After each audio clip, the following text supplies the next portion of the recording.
150 million tons of cargo are shipped throughout various ports of the Great Lakes region, sustaining hundreds of thousands of jobs. But the waterway's infrastructure is in need of an estimated $200 million in repairs. How could this impact commerce and our recovering economy?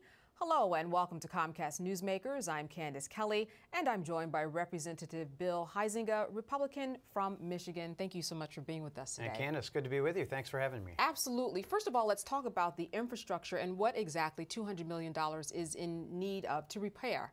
Yeah, well, it's the harbor maintenance, so that means both the inner harbor, that could actually literally be the seawalls that keep channels open.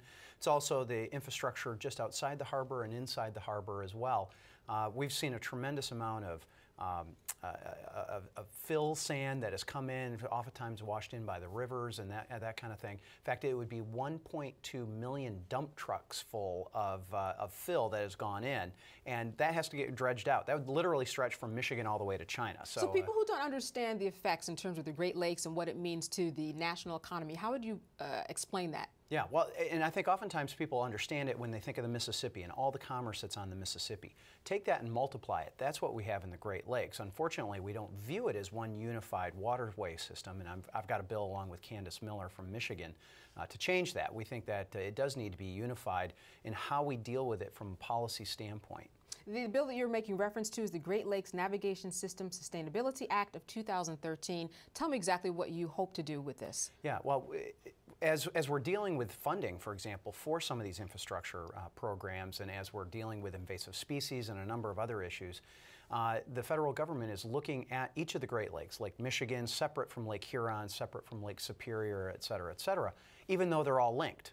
And we know that if, whether it's an invasive gets into one, it potentially could go to all of them. Same thing with our commerce and our cargo.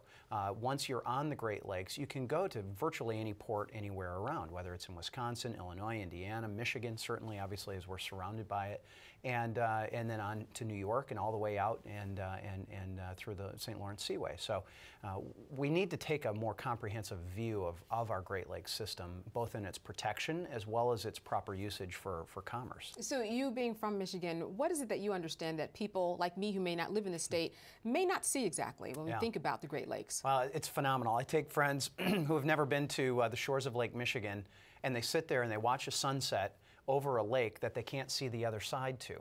And they go, I feel like I'm on the ocean. And that's very understandable. The size of it, I think, is the thing that most people who have never seen the Great Lakes don't fully understand. We have full Great Lakes freighters. You know, these are ocean-going vessels, some of them, as they're in and out.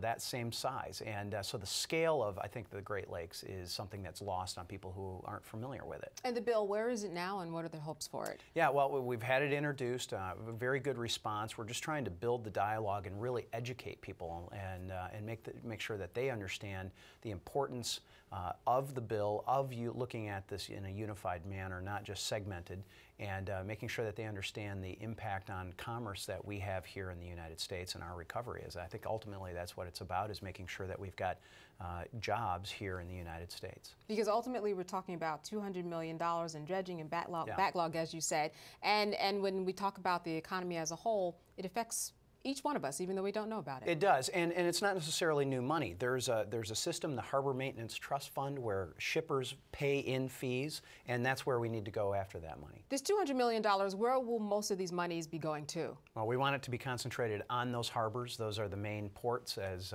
we see this commerce moving in and around the Great Lakes. So that's where it should be concentrated. All right, thank you so much for being with us. Good to see you. Likewise. Congressman Bill Huizenga, and thank you for joining us for this edition of Comcast Newsmakers. I'm Candace Kelly.